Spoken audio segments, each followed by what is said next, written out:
Hello, welcome to Box on the Box Up in Celluloid. I'm Edward Box. So today, coming very late to press, so to speak, is a review of Megadeth's new album, The Sick, The Dying, The Dead. This actually came out September the 2nd, so it's been out nearly 2 weeks. But I've been on holiday and I wanted some time to digest the album. So, quick sort of potted history of what Megadeth have been up to recently. I mean, of the big four, they're one of the few bands that cranks an album out nearly every 2 years, apart from this one. We'll come to that. We know Metallica take and Slayer, when they were going, tended to put one out every 4 years. Testament tended to do Testament actually, the big five, we call it that, doing every 4 years. Anthrax don't seem to do much studio albums now. And what differentiated Megadeth from the other big four was they played more technical thrash. The riffing was more technical, fast alternate passages, quick 16 notes. I think more new Wobble influence on some of the riffs as well, but also an emphasis on superior guitar solos. Sorry Metallica, your guitarist's not the best metal soloist, although a lot of people think he is.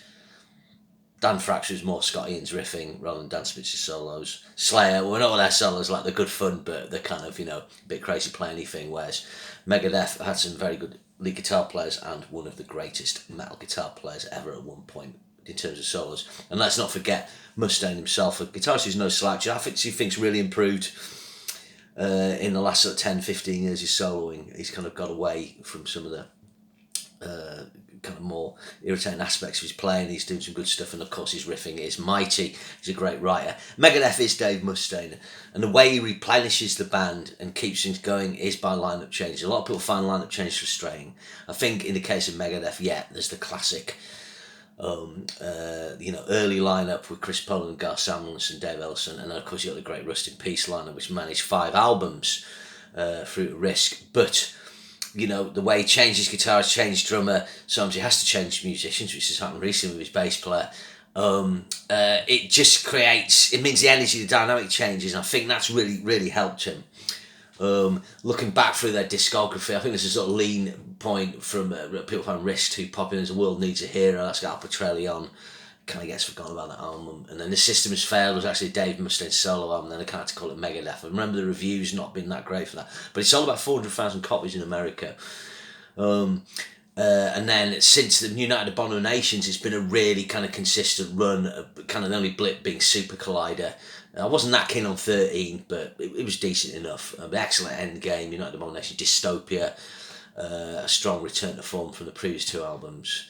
And there's actually been a 6-year gap with this one. And Megadeth is still selling pretty well. Like I said, if I didn't say, they've had 4 platinum albums, 1 double platinum album in America, and a gold album. So they're one of the biggest metal bands. This album sold 48,000 copies in its first week in America. Now that may not sound like a lot, it made number 3, but in this day and age, that's doing well. 45,000 of those were physical, 3,000 for streams. But if you put the 45,000 physical into streaming numbers, it's about 70 million streams of tracks.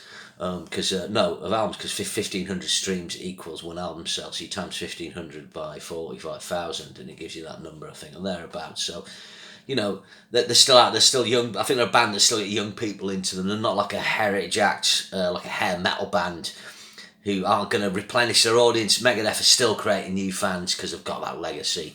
Okay, so let's kind of get into the album. Obviously, there was 3 tracks: Sick, The Dying, and The Dead. No, not that one. Sorry, it was Night Stalkers, Soldier On. We'll Be Back with some of the first videos. First thing about this album is the production's really good. The guitars kind of got a nice abrasive quality, but they've got a lot of clarity. This is definitely the best sounding Megadeth since Endgame. So I think Endgame was like a real high point back at the end of the 90s with great Andy Sneap production. And that was the peak of the Chris Broderick lineup with some great solos. But it's got a great sound, and the other thing is you notice the drum sound. It's got a kind of rawness, and the drummer Dirk Verburen, I think that's how you pronounce it, is great. This guy's got a lot of respect. He's clearly an old school kind of thrash drummer. He can do the blast beats, but they do the really fast technical stuff. And it feels to me like he's just taking things up a notch. Really, really good. The bass was played by it's the guy, he's been Steve DiGiorio, who was in Testament. He's replaced it. Dave Ellison, sorry. bass parts. Oh, I wonder why. And Kiko Liero is on guitar, and in actual fact, James Lomenzo is back in Megadeth now. One of the weird stories, actually, James Lomenzo was in White Lion, total hair metal band, and then he ended up in Megadeth, and he actually left because to do sort of his art business or something. And he originally, and that was because paid more money. This is one of the realities. Even if you're in Megadeth, you ain't gonna get a big wage. Anyway, I digress. So the album sounds really good. The tracks are released, promised a lot. It's got a really good album cover. What's it like? So the Sick, the Dying, the Dead is the opening track written by Dave Mustaine's Family's For. This is really good. It's kind of in the style of Night Stalkers. We'll be back. Crunchy riffing. Great solos, lots of soloing on this album. It's quite funny in the middle because he does a ring of roses. Only Dave Mustaine can pull it off. Then you got Life in Hell, really good. You got Night Stalkers, which is the one which features Ice-T. I quite like the Ice-T rap. I think it works pretty well. And then Dogs of Chernobyl. Different. He's got a co-writer on the lyrics on this. These 4 tracks off the bat are really strong. Strong solos, riffing, lyrical content. The band sound energised. The mean business. I think Dave Mustaine's voice is sounding in better shape than it has done the last album. He's probably had to adjust how he sings with his age. I think he's 60 now. So it sounds like on this album he's had the time, probably with lockdown COVID, been able to take a bit more time to find a better performance. So on this album you're getting a few more vocal harmonies back in. I was watching a review before, and it has got a good mix of the 80s Megadeth, the Peace Cells era, but then the more melodic / technical thrash of Countdown to Extinction, Euthanasia with those hooks, and I guess that's going to make listeners happy. The next 2 tracks are Sacrifice and Junkie. I'm not as keen on these. I think they are weaker than the ones that have come before. Other people might like them, but I'll sort of put those as fillers. Then you got Psychopath, which is a little instrumental, which works perfectly well, and that goes into Killing Time. Again, this is a notch up from Sacrifice and Junkie, but again, it's not quite the highest standard. So there's a little dip there in the middle. I'm not going to say quite a big dip, but it goes down a notch, and then it kind of finishes really strongly again. It's bookended by another 4 tracks. You've got Soldier on, which is really, really melodic, with great riffing. I'll just check my notes here. Yeah, it's got a really cool solo at the end of this. Actually, Killing Time, sorry. That's one of the advantages of Killing Time. It's got a great solo at the end of it. That's it. Soldier On's got a cool arpeggio passage. You've got a kind of open string arpeggio thing, which adds a lot of melody. Then they got Celebutante. I like this. I like the lyrics to this. It's obviously criticising celebrity culture and, what are you? Are you an actor, actress? Are you a musician? It's the kind of thing that's going to get Mustaine's bile up, and he spits out the lyrics in his true fashion.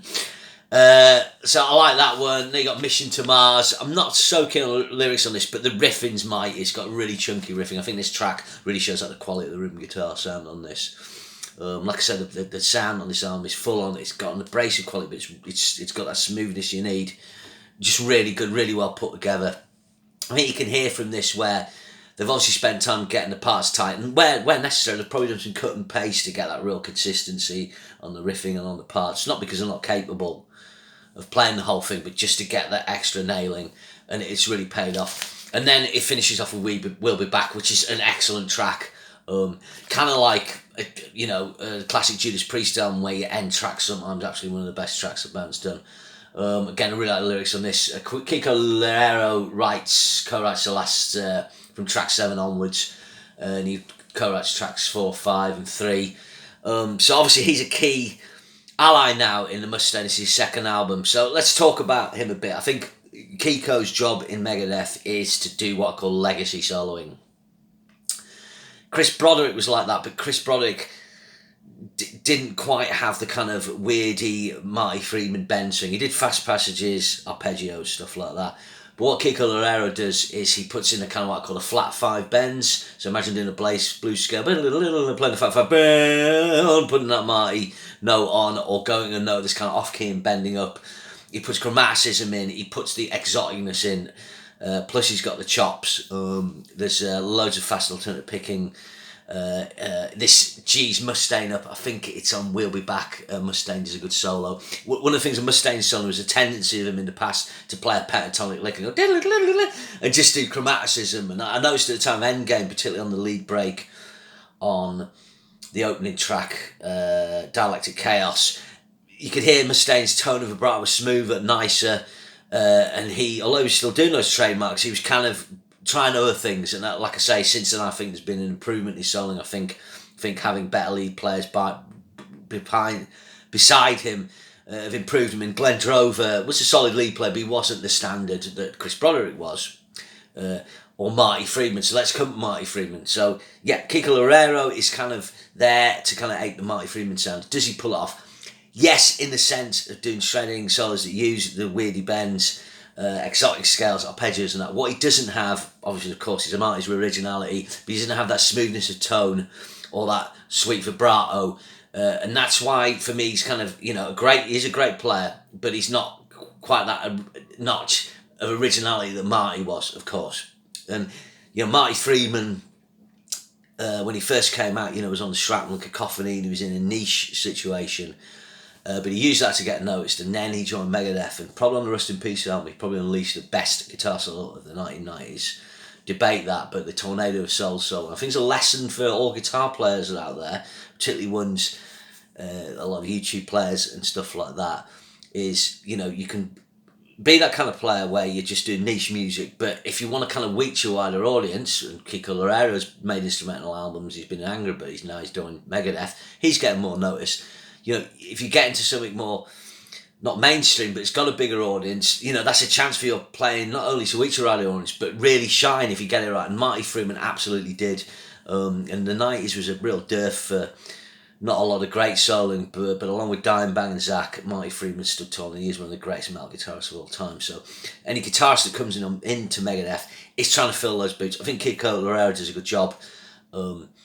He's not the standard Marty, but he does a great job in this album. You will like the solos. There's loads of solos, and it's got that Megadeth classic thing where often the song will finish with a trade-off of solos.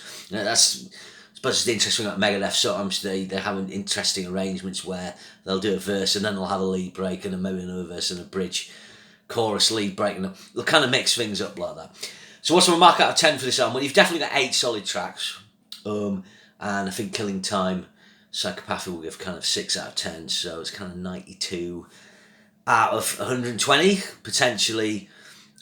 I'm going to give it a 7.5 out of 10. I think it's the best album. It's better than Dystopia. It's definitely the best album since Endgame. And that seems to be the general view out there, I think. And Endgame was good. I should just mention the bonus tracks on the CD. Police Truck by Dead Kennedys, a cover, which is good. And a cover of This Planet's on Fire by Sammy Hagar with Hagar singing. And that works really well. I think this album, it's 55 minutes and 10 seconds. Again, they could have cut those 2 fillers for me and it would still be 47 minutes and that would just make it a little sharper. But this is another strong record by a legacy band, not resting on the laurels. You had the Scorpions this year, Saxon, now Megadeth, releasing a really strong record with chunky riffing, with guitar solos, with some cool lyrics and more part of that. So thanks for checking this out. Remember to share and subscribe.